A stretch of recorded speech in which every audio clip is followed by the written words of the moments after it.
Bienvenue dans l'épisode 36 de Gadero TV. Tout comme dans l'épisode 1, nous allons construire une terrasse, mais cette fois-ci, nous allons faire quelque chose un tout petit peu différent. Aujourd'hui, je vais construire la terrasse sur des piquets. Il y a 3 avantages à construire une terrasse avec les piquets comme fondation. Tout premièrement, la ventilation. Il suffit de garder 20 cm pour permettre une bonne ventilation sous la terrasse. De cette façon, vos lames dureront plus longtemps. Deuxièmement, l'évacuation de l'eau de pluie. Comme vous pouvez le voir ici, il y a beaucoup d'eau de pluie dans mon jardin. Mais l'eau s'écoule et passe entre les lames de la terrasse. Avec une terrasse sur piquet, vous pouvez mieux évacuer l'eau. Je vais mettre aussi une toile tressée, une toile anti-racine, et ensuite, par-dessus, une couche de coquillages qui absorberont l'eau de pluie. Troisième avantage, les piquets offrent une meilleure fondation que les carreaux de béton. Vous n'avez aucun risque d'affaissement, et ce que vous voyez parfois avec une fondation sur carreaux de béton, c'est qu'une lambourde va travailler et se soulever un peu, ce qui fait alors remonter la lame de terrasse par rapport aux autres lames.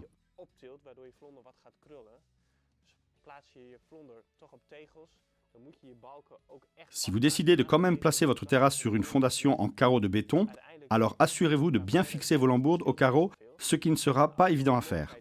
Si vous décidez de placer votre terrasse sur des piquets, alors je vous conseille d'utiliser les piquets de 6 par 6 d'épaisseur et de 1 mètre de longueur. Si vous n'avez aucun moyen de creuser dans le sol, ce qui est souvent le cas dans les Ardennes belges, une technique consiste à utiliser alors des bandes de béton de préférence d'environ 8 cm d'épaisseur, placées sur un lit de sable que vous aurez préalablement passé à la dameuse vibrante.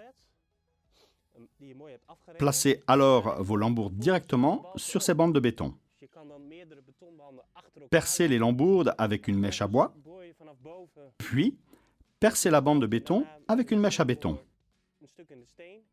Placez une cheville de 10 cm de long afin de fixer les lambourdes aux bandes de béton. Vous pourrez alors placer de chaque côté de la lambourde des coquillages qui pourront absorber l'eau de pluie. J'ai utilisé une tarière manuelle pour faire les trous pour les piquets. J'ai mis un autocollant sur le tube de la tarière pour creuser tous les trous à la même profondeur.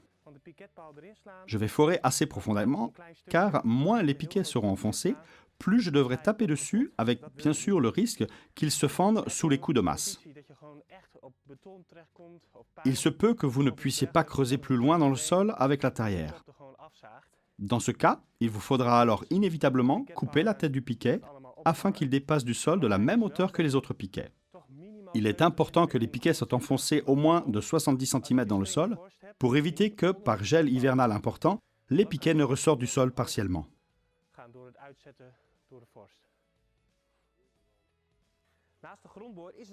En plus de la tarière, il est conseillé d'avoir une baramine en fer afin de, si besoin, casser toute pierre pouvant obstruer le trou.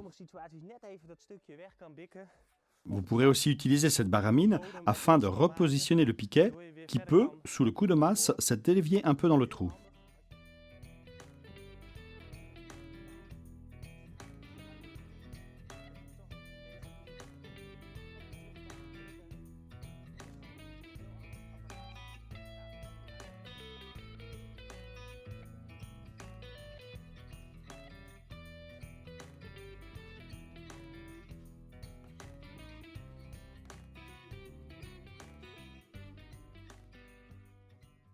Je ne peux pas enfoncer le piquet plus loin, comme vous le voyez. Alors je vais le couper à la bonne hauteur, comme expliqué précédemment. Nous avons placé les piquets. Nous sommes maintenant arrivés au moment de placer les lambourdes. Avant de mettre les piquets en place, j'ai utilisé une équerre afin de bien placer les lambourdes à angle droit.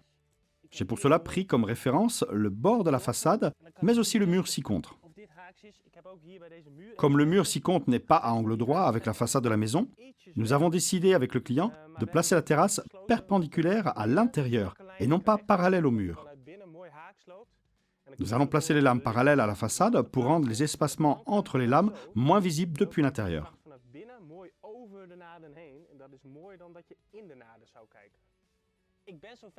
Nous arrivons maintenant à la mise en place des lambourdes. Il est important d'espacer de quelques centimètres avec le bord de la façade afin de laisser au bois toute la place pour pouvoir se dilater. J'ai fixé le début et la fin de la lambourde avec une vis et un boulon sans trop serrer.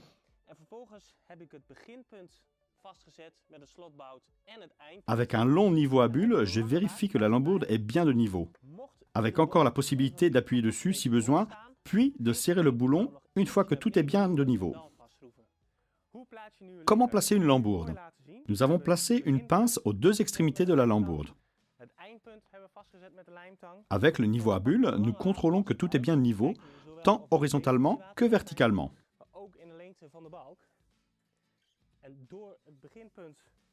Nous pouvons alors serrer les boulons des deux extrémités. Si besoin, il est possible d'abaisser ou de relever légèrement la partie centrale afin que tout soit bien de niveau. La partie centrale étant avant fixation par boulon, toujours flexible grâce aux propriétés naturelles du bois exotique.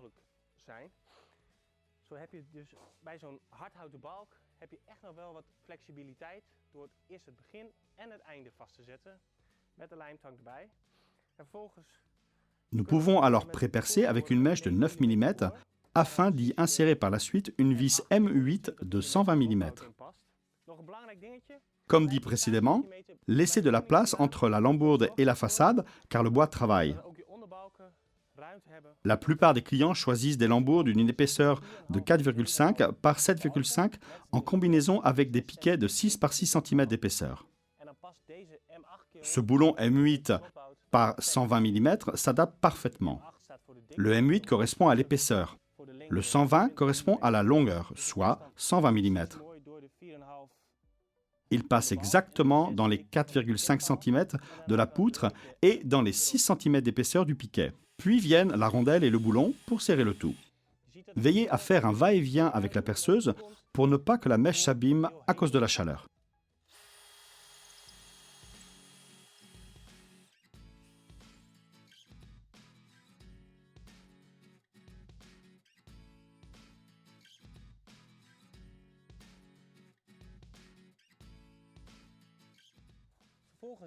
Puis, je serre l'écrou avec la clé à cliquet en bout 13, ou j'utilise tout simplement une clé de 13. Je peux aussi l'utiliser pour serrer l'écrou.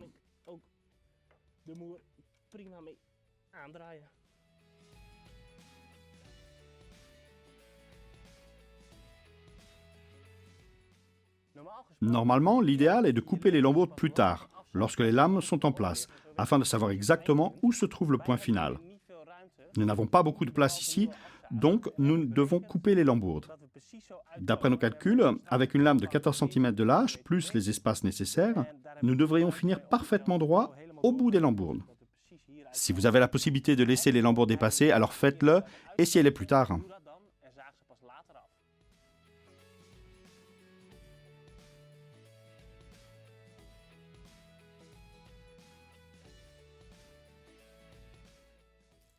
J'ai déposé une bonne couche épaisse de coquillage sur le fond de ma terrasse. Cela me permet de me débarrasser de mon eau pluviale.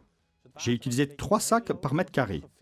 J'ai mis aussi une toile tressée anti-racines tout autour pour éviter tout risque de mauvaises herbes qui poussent sous la terrasse. Nous avons fini les préparatifs et attaquons maintenant la partie la plus agréable à faire, le montage des lames. La question est maintenant, quelle lame monter? La terrasse que nous remplaçons ici était faite de lames en curing. Après 5 ans, vous voyez, tout est vert, complètement rempli d'eau. C'est ce que vous obtenez avec un bois dur bon marché comme le curing. Je déconseille vivement ce type de bois. Comme conseillé dans l'épisode 1 de Gadero TV, dans lequel je construisais une terrasse, il vaut mieux utiliser des lames en banquirail extra large. Le banquirail n'absorbe pas beaucoup d'humidité. La terrasse ne devient donc pas trop glissante, relativement parlant. Mais vous devez penser à laisser un espacement important de 12 mm entre les lames avec une lame aussi large. Mais je ne vais pas l'utiliser aujourd'hui. J'ai aussi le choix de bois résineux avec imprégnation verte. Le bois résineux tombe dans la catégorie des bois tendres et ça veut tout dire. Ces bois absorbent plus d'humidité et nécessitent donc plus d'espace entre les lames car le bois va beaucoup travailler. Je ne vais pas non plus l'utiliser pour cette terrasse. J'ai également envisagé le profil 10 ponts de bateau. Celui-ci a 5 rainures, des petites rainures pas très profondes, ça change un peu des lames lisses.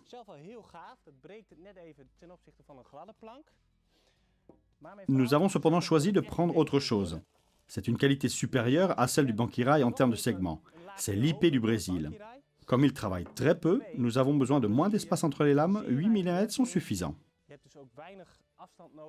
L'IP n'absorbe pas beaucoup d'humidité, donc il ne devient pas glissant. Vous ne pouvez pas encore la voir, mais dans un an environ, il vieillira magnifiquement et deviendra gris avec le temps. Il est bien sûr important que la première rangée de lames soit parfaitement installée, car le reste en dépend. Alors prenez votre temps. Nous avons gardé 2 cm de distance avec le mur et nous avons tendu une ligne pour nous assurer que nous avions une ligne bien droite. Nous avons également réutilisé l'équerre. De cette façon, nous pouvons voir si la lame est à angle droit avec la lambourde. Nous avons donc mesuré la première lame et maintenant nous allons montrer comment l'assembler. Comme je l'ai dit, nous allons faire une terrasse de 5,5 mètres et nous allons donc utiliser des lames de 2,40 et 3,40 et les alterner. On a donc d'abord placé une lame longue, puis une courte. Puis, sur la nouvelle rangée, on met une courte, puis une longue et ainsi de suite. De cette façon, les jonctions entre courtes et longues lames sont joliment décalées. Je vais bien sûr pré-percer les lames et j'ai une astuce bien pratique pour cela. Les lames ont une largeur de 14 cm. Je veux que toutes les vis soient à environ 3 cm de l'extérieur et je veux la même chose de l'autre côté. Pour cela, j'ai fait un modèle afin de ne pas avoir à mesurer sans cesse. Je peux tenir cette règle bien en place car elle est plus longue, ce qui me permet de bien voir si elle passe bien au milieu de la poutre. Ce qui me donne une belle rangée droite de vis et que les vis soient toujours à la bonne place sur la lame. Et je garde ceci dessus pour pouvoir ainsi pré-percer très facilement. Je peux ensuite percer un peu plus profondément.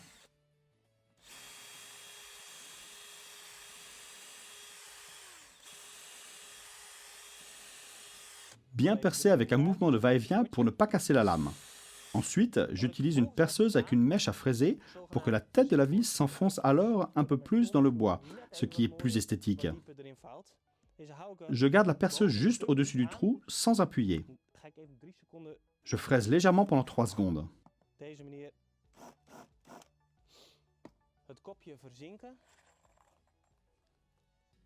Et puis je prends la vis pour la lame de terrasse.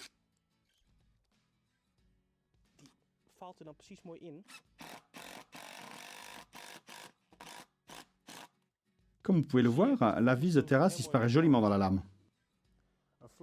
Une vis pour terrasse n'est pas n'importe quelle vis, bien sûr, car cette vis doit pouvoir être capable de compenser correctement le mouvement du bois qui va travailler. Je vous conseille donc de ne pas économiser sur les vis. Nous utilisons ces vis Vauphard de 5 par 50 mm en acier inoxydable 410. 410 signifie qu'il y a moins de nickel dans la rainure, ce qui rend la vis beaucoup plus solide. Avec ces vis, vous pourrez même juste faire un pré-perçage minimal avec une perceuse à batterie puissante. Les nervures de fraisage permettent à la vis de bien évacuer la suure. La tête Torx garantit que la tête ne tourne pas au moment de visser. Ces lames en IP sont lisses des 2 côtés, ce qui vous permet de choisir la meilleure face avant de poser. Ici, ça n'a pas vraiment d'importance pour moi, mais au moins, vous avez encore la possibilité de choisir avant montage. Avec cette entretoise, je m'assure d'avoir partout le même espace entre 2 lames. Avec l'IP, c'est possible car cette essence de bois travaille peu. Vous pouvez donc choisir entre 6 à 7 mm d'espace. Avec le Banquirail, je recommande environ 8 mm pour des lames étroites de 14 ou 14,5 cm de large. Pour des lames plus larges, vous devez prévoir environ 1 cm d'espace entre les lames en bois dur. Lorsque vous travaillez avec du bois tendre ou du mélèze Douglas, vous devez également laisser 1 cm d'espace entre les lames pour ces largeurs. Assurez-vous donc de toujours avoir 2 ou 3 de ces entretoises, ce qui rend la pose des lames beaucoup plus facile. Normalement, on ne scie les 2 côtés qu'au dernier moment et on utilise alors une scie circulaire. Mais comme ici j'ai un mur, je dois donc les scier immédiatement sur mesure. Il est malin de fixer d'abord les extrémités de la lame, puis, si une lame présente un léger renflement au milieu, alors appuyez légèrement dessus et vissez au milieu.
Nous sommes quelques 800 vis plus loin et nous avons maintenant fixé un bon nombre de lames.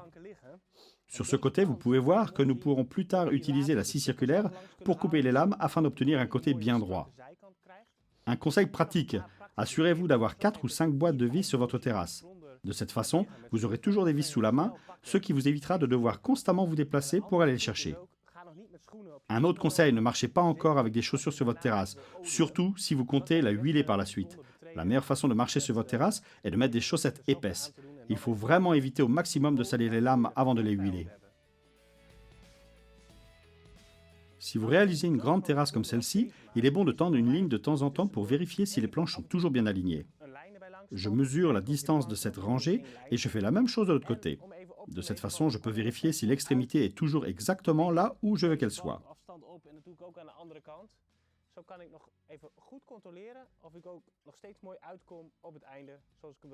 Vous pouvez aussi déposer des morceaux de lame résiduels et voir ainsi si vous finirez sur une lame complète ou si vous devrez découper la dernière lame. Avec cette lame, j'ai fixé les deux extrémités de la lame, mais elle est toujours un peu bombée de ce côté. Je peux résoudre ce problème en mettant ma pelle entre les deux lames. Je presse un peu afin d'avoir assez de place pour mettre une entretoise entre les deux lames.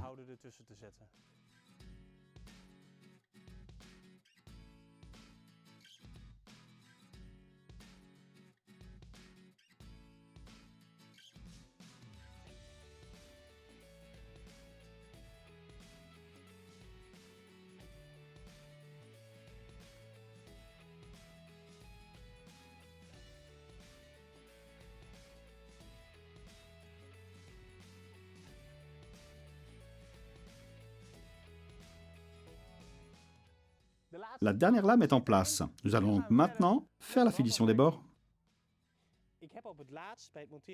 Au moment de l'assemblage des dernières lames, j'ai retourné cette latte prépercée qui est bien droite.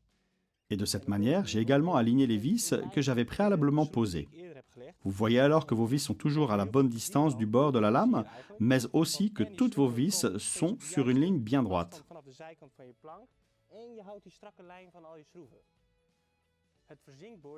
La mèche à fraiser m'a permis de ne pas avoir d'écharde autour de mes trous de vis. Cela garantit aussi que la vis à terrasse est bien enfoncée dans la lame et disparaît complètement.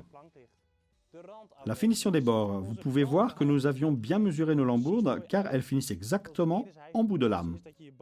Comme je l'ai déjà dit, le mieux est de couper vos lambourdes au dernier moment. À cause du jardin existant, nous n'avions ici pas cette possibilité. Maintenant, nous pouvons monter la plinthe afin qu'aucune terre ne puisse s'écouler sous la terrasse.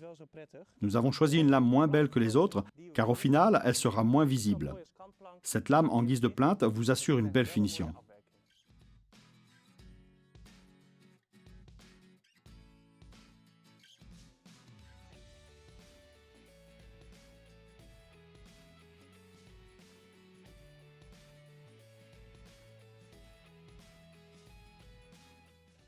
Nous allons maintenant couper de ce côté avec la scie circulaire pour obtenir un bord bien propre.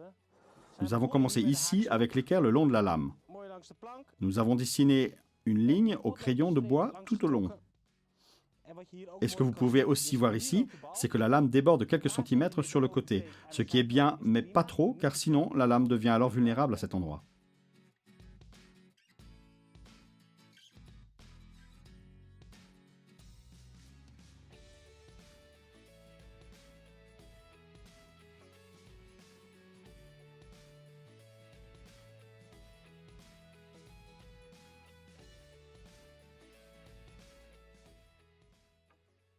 Comme nous l'avons vu au tout début, nous avons ici une façade avec baie vitrée.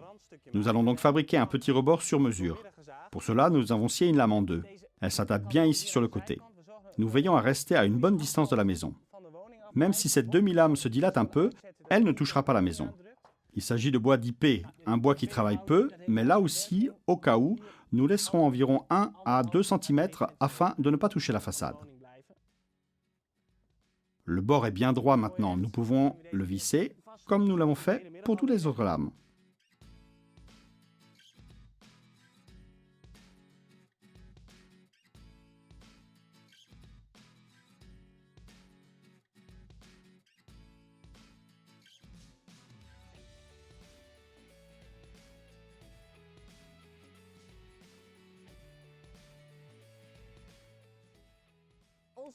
Notre terrasse est maintenant posée. C'est un travail énorme. Nous avons passé 3 jours à 2 personnes pour une terrasse en bois de 5 mètres par 4. Mais ça valait vraiment la peine. Attention au bois dur. Il y a des sociétés sur le marché qui affirment fournir du banquirail, mais qui en fait livrent une essence de bois dur moins chère, ce que bien sûr vous ne voulez pas. Que pouvez-vous faire? Demandez à Gadero un échantillon de l'essence de bois dur que vous souhaitez, par exemple l'IP ou le banquirail, et comparez-le avec d'autres fournisseurs. Et faites bien attention à la couleur, la structure et surtout le poids. Travailler avec l'IP et d'autres bois durs de haute qualité comme le banquirail est tout simplement un plaisir. Les avantages l'emportent sur le prix supplémentaire que vous payez par rapport au bois dur bon marché. J'ai déjà mentionné certains de ces avantages, mais je tiens à en souligner quelques autres tout d'abord. L'IP n'absorbe pas beaucoup d'humidité et veille à ce que votre terrasse ne devienne pas très glissante, car l'humidité provoque la formation d'algues qui rendent vos terrasses glissantes. De plus, un bois dur d'une telle qualité garantit que les lames ne travaillent pas beaucoup. De fait, vous n'aurez pas de grands écarts entre les lames en été quand le bois est bien sec, et les lames ne se toucheront pas en hiver quand le bois sera plus humide. Le dernier avantage est la durabilité, nous disons entre 20 et 25 ans. Mais avec une bonne ventilation et une bonne installation, vous pouvez également obtenir une durée de vie de 30 ans pour votre terrasse. En soi, il n'est pas mauvais de traiter votre terrasse en bois dur, car cela fournit une couche qui permet à l'eau et à la saleté de s'enlever plus facilement des lames. Je dis régulièrement que les lames lisses sont moins glissantes que les lames avec rainure, car les algues s'y accrochent moins facilement.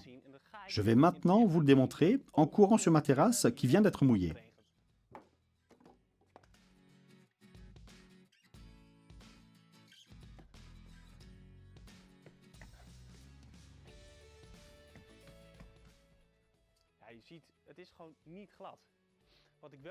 Comme vous voyez, ce n'est pas du tout glissant. Ce que je fais, c'est que je balaye ma terrasse régulièrement. Je le fais un peu plus souvent à l'automne, environ chaque semaine. Le reste de l'année, je le fais au moins toutes les 2 semaines et je m'assure qu'il n'y a pas de saleté, pas de feuilles sur le sol.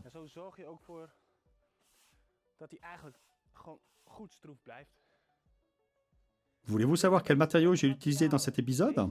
Alors allez sur gadero.fr/tv et cliquez sur l'épisode 36. À bientôt!